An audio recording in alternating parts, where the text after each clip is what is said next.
देखो, अब हम राकेश यादव क्लास नोट्स का 10th क्वेश्चन करेंगे। 10th क्वेश्चन क्या बोल रहा है?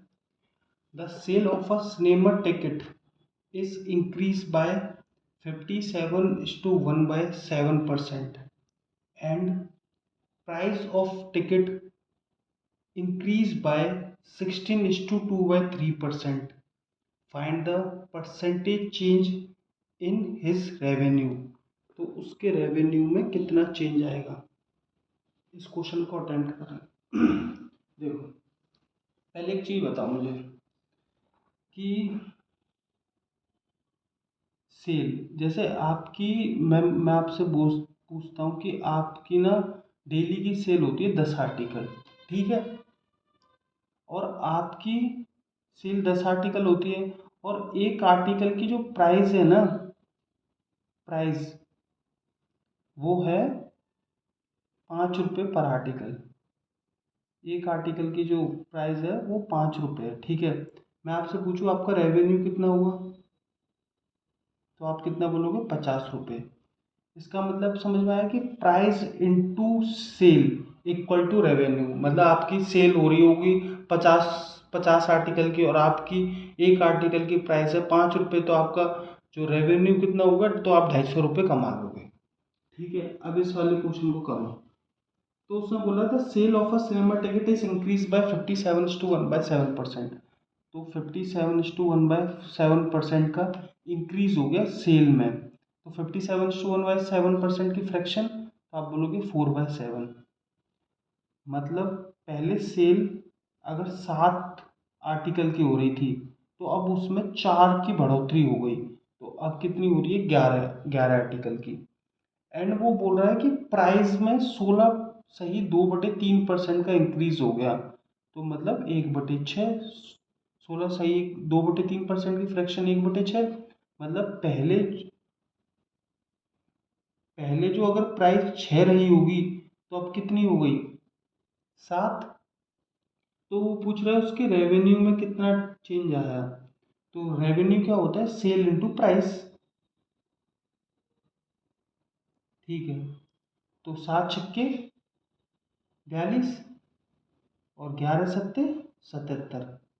तो पहले वो 42 रुपये कमा रहा होगा, अब वो 77 रुपये कमा रहा है, ये यूनिट में है ना। तो पहले वो 42 यूनिट कमा रहा होगा, वो 77 यूनिट कमा रहा है। तो उस कितना उसको प्रॉफिट हुआ? तो 77 - 42 35। मतलब उसको अब 35 रुपये का फायदा हुआ। 35 रुपये का फायदा हुआ कितने पे? 42 पे।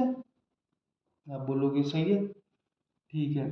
तो उसको काट लो, 7 से कट रहा है, 7 पंजे 35, 7 छक्के 42, 5/6।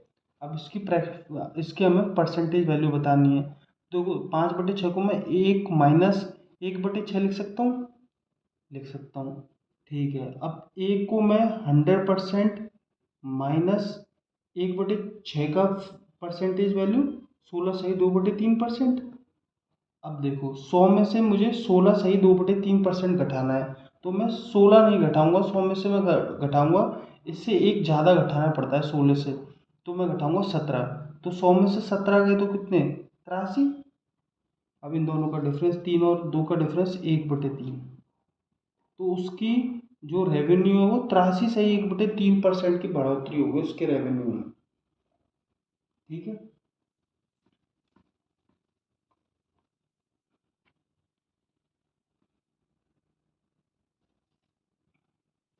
अब 11वां क्वेश्चन देखो। If the sides of a square is increase bye 40%, find the percentage change in its area. तो उसके एरिया में कितना चेंज होगा? देखो, अब ये स्क्वायर है। स्क्वायर की क्या होता है कि ऑल साइड्स इक्वल होती हैं, 4 साइड्स होती हैं, चारों इक्वल होती हैं। तो उसने बोला कि जो स्क्वायर है उसकी स्क्वायर की साइड में 40% का इंक्रीज हो गया, तो 40% की फ्रैक्शन 2/5। मतलब पहले अगर साइड 5 रही होगी, तो अब कितनी हो गई? 2 इंक्रीज हो गई 7, ठीक है। तो बोल रहा है उसके एरिया में कितना चेंज आएगा। अब एरिया क्या होता है? एरिया आप बोलोगे साइड का स्क्वायर होता है। तो 5 का स्क्वायर 25, 7 का स्क्वायर 49। तो कितने का इंक्रीज हो गया? मतलब 25 से 49 हो गया। तो आप बोलोगे 24 का इंक्रीज हो गया, तो 24 का इंक्रीज हो गया कितने पे हो गया, 25 पे। अब 24/25 को परसेंटेज में लिखना है तो उससे 100 से मल्टीप्लाई कर दो, 25 चौके 100, 24 चौके 96, मतलब 96% का इंक्रीज हो गया एरिया में, स्क्वायर के 96%। 12th क्वेश्चन, ठीक है, 12th क्वेश्चन क्या बोल रहा है, the population of a town is 1,89,000, 4/9 of them are males and rest females. 50% males are married. Find the percentage of married population. First question. Second, find the percentage of married population. तो देखो इस question में क्या कह रहा है कि एक टाउन है जिसकी टोटल पॉपुलेशन 1,89,000 है, ठीक है। उसमें बोल रहा है कि 4/9 है ना, वो मेल्स हैं, 4/9, मतलब अगर टोटल पॉपुलेशन 9 है तो उसमें से 4 तो मेल है, तो 4 मेल मान लो, तो फीमेल कितनी हो गई, 5, बाकी की सारी फीमेल हो गई, मेल्स 4 हो गए, तो बाकी की 5 फीमेल्स हो गई, ठीक है। अब उसने क्या बोला कि 50% मेल्स आर मैरिड, तो 50%, 4 का 50% दो, वो मैरिड है। तो आप बताओ वो जो दो मैरिड है वो दो फीमेल से तो मैरिड होंगे या कहीं दूसरी मेल से मैरिड होंगे, फीमेल से मैरिड होंगे, ठीक है। अब उसका पहला क्वेश्चन पूछा पूछा find the percentage of married population. देखो अब वो हमसे परसेंटेज में पूछ रहा है तो हमें जो एग्जैक्ट डाटा लेने की जरूरत नहीं है। अब हम वो 1,89,000 का, उससे हमें कुछ नहीं करना, क्योंकि हमें परसेंटेज चाहिए, तो परसेंटेज में हमें एक्चुअल डाटा लेने की जरूरत नहीं होती। तो उससे अब क्वेश्चन में क्या पूछा है कि find the percentage of married population. तो देखो ये मैरिड, तो 4 मैरिड है कितने में, टोटल पॉपुलेशन 9 में, तो 4/9 की मुझे परसेंटेज बतानी। तो 1/9 कितना होता है, आप बोलोगे 11 सही 1/9%। मैं पूछूँ 4/9, तो आप बोलोगे 44 सही 4/9%। तो इसका मतलब हो गया 44 सही 4/9% पूरी पॉपुलेशन की मैरिड है, ठीक है। अब पूछ रहा है फाइंड, सेकंड क्वेश्चन है find the percentage of married female. तो पूछ रहा है कि मैरिड फीमेल्स कितनी मैरिड हैं परसेंटेज वाइज। तो देखो दो फीमेल मैरिड है, कितनी फीमेल में, टोटल में 5 में, ठीक है। 2/5 की परसेंटेज वैल्यू क्या होती है, 40%। तो उसका मतलब हो गया कि टोटल जितनी भी फीमेल्स हैं उसका 40% फीमेल्स मैरिड है, ठीक है। समझ में आया, नोट्स कर लो।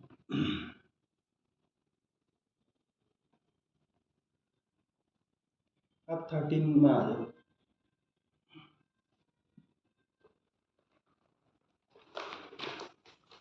अब एक चीज बताओ, जैसे आप 5 रुपये पर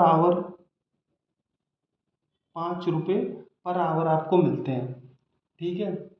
आप आप एक दिन में 10 घंटे काम करते हो, 10 आवर। तो मैं आपसे पूछूं आपको कितने रुपए मिलेंगे, आपको 5 रुपये पर घंटे मिलते हो, आप 10 घंटे काम करते हो एक दिन में, तो आपको कितना मेहनताना मिलेगा, मेहनताना मतलब होता है वेजेस। तो आप बोलोगे 4 × 10, 5 × 10, 50 रुपये मिलेंगे, सही है। तो इसका मतलब क्या हुआ कि per hour work into your duration of work equal to wages होता है। मतलब आपको अगर 10 रुपये पर आवर मिलते हैं और आप एक दिन में 8 घंटे काम करते हो तो आपको 80 रुपये मिलेंगे, ठीक है। अब 13 क्वेश्चन देखो, a labour work 60 hour per week and he earn ₹2400 as wages. If his per hour wages increase by 40% and duration of work reduced by 16:2 by 3%, find the percentage change in his income. तो question लिख लिया। अब देखो ये क्या कह रहा है क्वेश्चन में, कोई एक लेबर है जो 60 घंटे पर वीक काम करती है, ठीक है। और वो उसको इसका पैसा मिलता है, मतलब 60 घंटे काम किया उसने, 60 घंटे पर वीक, ठीक है, और उसको इसका पैसा मिलता है 2400 रुपये, 2400 रुपये, ठीक है। बोला if his per hour wages increase by 40%, तो देखो उसका पर आवर वेजेस है वो 40% इंक्रीज हो जाए, मतलब 40% मतलब 5/7, 2/5, मतलब पहले 5 5 रुपये मिल रहे होंगे, तो अब उसको 7 रुपये मिलेंगे, दो दो की बढ़ोतरी, 40% का इंक्रीज है। And duration of work is reduce by 16:2/3%, 1/6, 16 से 2/3% की फ्रैक्शन 1/6, तो ड्यूरेशन कितना हो गया, 6 से 1 की कमी ड्यूरेशन में, ड्यूरेशन ऑफ वर्क। और ये पर आवर वेजेस, ठीक है, 5। तो पूछ रहा है find the percentage change in his income, तो उसकी इनकम में कितना चेंज आएगा, तो आप बोलोगे 5 × 6, 30 रुपये मिल रहे होंगे पहले, अब उससे कितने रुपए मिलेंगे, 7×5 = 35, ठीक है, पहले 30 रुपये 35 रुपये, तो उसके वेजेस में कितना, मेहनताना में कितना फर्क आया, आप बोलोगे 5 रुपये इंक्रीज हो गए, ठीक है, 5 रुपये इंक्रीज हो गए कितने पे, 30 पे, तो 5/30, तो इसको काट दिया तो 1/6, और 1/6 की परसेंटेज 16 सही 2/3%, मतलब उसका उसके रेवेन्यू में 16 सही 2/3% का इंक्रीज आ गया, ठीक है, नोट कर लो।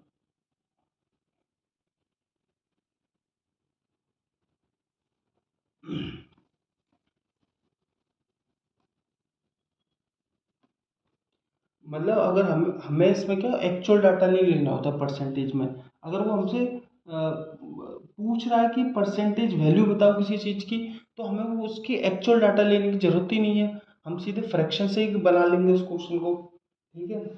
अब देखो 14वां question, a man multiply a number by 7/4 instead of 3/5, find the percentage change in his revenue. तो ये क्वेश्चन में कह क्या रहा है, कह ये रहा है कि एक आदमी को एक नंबर को 3/5 से मल्टीप्लाई करना था, लेकिन उसने गलती से क्या किया, उसने 7/4 से मल्टीप्लाई कर दिया उस नंबर को, है ना। ये तो कह रहा है man multiply a number by 7/4 instead of 3/5, मतलब उसको मल्टीप्लाई करना था 3/5 से, लेकिन उसने 7/4 से मल्टीप्लाई कर दिया उस नंबर को। फाइंड द परसेंटेज चेंज इन इस रेवेन्यू, तो उसके रेवेन्यू में कितने परसेंट का चेंज आया, ठीक है। अब देखो वो नंबर हमें आप कुछ पता नहीं है, ठीक है, तो पहले तो हम लेते ट्रू वैल्यू, ट्रू वैल्यू, कि वो उसको 3/5 से मल्टीप्लाई करना था उस नंबर को, नंबर हमें अभी पता नहीं है, ठीक है, फॉल्स, फॉल्स वैल्यू, लेकिन उसने गलती से क्या किया, उसको 7/4 से मल्टीप्लाई कर दिया, ठीक है। अब मुझे वो नंबर नहीं पता, तो एक चीज़ बताओ, मैं कुछ ऐसा नंबर मान लूँ जो इन दोनों से कट जाए, 5 और 4 से, जिससे हमारी कैलकुलेशन इजी हो जाएगी मल्टीप्लिकेशन में, ठीक है। तो आप बोलोगे 5 और 4 का एलसीएम 20 मान लो वो नंबर, ठीक है, मैंने वो नंबर मान लिया 20, ठीक है, मतलब वो 20 कोई नंबर था, मान लिया है मैंने, वो नंबर मुझे पता नहीं है नंबर, क्योंकि वो हमसे परसेंटेज में पूछ रहा है, तो हम बता देंगे कि कितने परसेंट का चेंज आया है उसमें, ठीक है। अब वो नंबर हमने 20 मान लिया है, तो उस नंबर को हमें 3/5 से मल्टीप्लाई करना था, लेकिन हमने गलती से उसको 7/4 से मल्टीप्लाई कर दिया, तो देखो रिजल्ट कितना आ रहा था, 5 को 20 से डिवाइड किया, तो 4, मतलब 12 आना था, लेकिन आया क्या, 4×5 = 20, 35 आया, 7×5 = 35, ठीक है। तो कितने का इंक्रीज हो गया, मतलब 12 रिजल्ट आना था, लेकिन वो आया 35, तो कितने का चेंज आ गया, आप बोलोगे 23 का चेंज आ गया, ठीक है। वो ये पूछ रहा है कि परसेंटेज में कितना चेंज आया, 23 का चेंज आया है, 23 का चेंज आया, 23 इंक्रीज हो गया है 12 पे, अब वो उनसे परसेंटेज वैल्यू पूछ रहा है 23/12 की, तो देखो इस चीज़ को मैं 23/12 को मैं ये लिख सकता 1 - 1/12, क्योंकि 2 - 1/12 लिख सकता हूँ, क्योंकि 12 कम 12 बाई 2 24, 24 - 1 23/12। ठीक है। अब इस 2 को मैं 200% लिख सकता हूँ, सही है, क्योंकि 200% की फ्रैक्शन 2 होती है। और 1/12 की फ्रैक्शन क्या होती है, आप बोलोगे 8 सही 1/3%। ठीक है, तो 8 सही 1/3%। अब मेरे को 200% में से 8 सही 1/3% को घटाना है, तो मैं 200 में से 8 नहीं घटाऊंगा, मैं 200 में एक एक्स्ट्रा घटाना पड़ता है इसकी जगह। तो मैं 200 में इसको कहते हैं डिवाइज़र। तो मैं 200 में से 8 नहीं घटाऊंगा, मैं घटाऊंगा 9। तो 200 में से 9 गए तो 191। अब इन दोनों का डिफरेंस 3 और 1 का डिफरेंस 2/3, ये लिखूंगा। 191 सही 2/3% का इंक्रीज आ गया उसके रेवेन्यू में। आया समझ में? कुछ नहीं, अभी हम ऐसे क्वेश्चन 2-3 करेंगे लगातार जो हमारा सही हो, हम समझ में आ जाएगा। अब 15 क्वेश्चन लिखो। A student multiplied a number bye 3/5 instead of 5/3. Find the percentage error in the calculation. A student multiplied a number by 3/5 instead of 5/3. Find the percentage error in his calculation. तो वो ये कह रहा है कि true, पहले true result, मतलब उसको 5/3 से मल्टीप्लाई करना था उस नंबर को, लेकिन उसने क्या किया, उसने उसको 3/5 से मल्टीप्लाई कर दिया। तो मैं नंबर मान लेता हूँ। आप बोलोगे 5 और 3 का एलसीएम मान लो जो जल्दी कट जाए, तो 15 मान लेता हूँ। ठीक है, 3×5 = 15, तो 5 × 5 25 आना था, लेकिन आया क्या, 5 से 15 3 बार 9, 25 आना था लेकिन आया है 9, क्योंकि हमने 3/5 से मल्टीप्लाई कर दिया, जबकि हमको उसको 5/3 से मल्टीप्लाई करना था। ठीक है, अब कितने की कमी, तो आप बोलोगे 25 था, अब 9 आया, तो मतलब 16 की कमी हो गई। तो 16 की कमी कितने पे, 25 पे, है ना, तो 100 कर दो, तो 25 चौके 100, मतलब 16 चौके 64% की कमी आ गई उसके, मतलब एरर आ गई उसकी कैलकुलेशन में। ठीक है, समझ लो।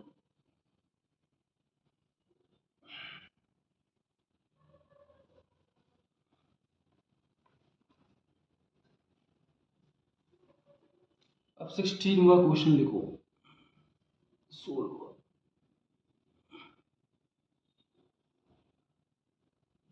यार ये नहीं चल रहा है भाई, चलो एक इस क्वेश्चन को कंप्लीट कर देते हैं, फिर देखते हैं 16वां question. A student multiply a number by 3/4 instead of 4/3. Find the percentage error in his calculation. मतलब ट्रू वैल्यू, मतलब उसको 4/3 से मल्टीप्लाई करना था उस नंबर को, लेकिन उसने क्या किया कि गलती से उसको 3/4 से मल्टीप्लाई कर दिया। तो पूछ रहा है उसकी एरर में कितना चेंज आएगा।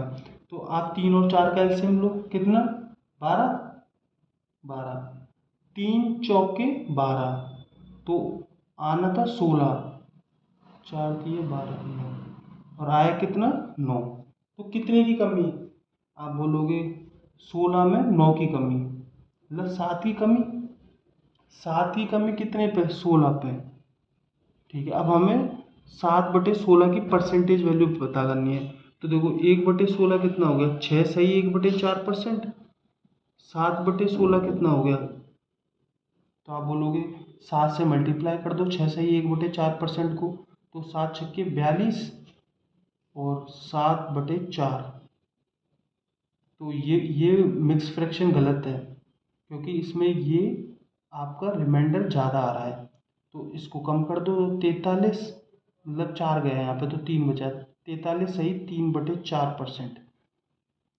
तो उसका मतलब ये हो गया 43 सही 3/4% की कमी आ गई।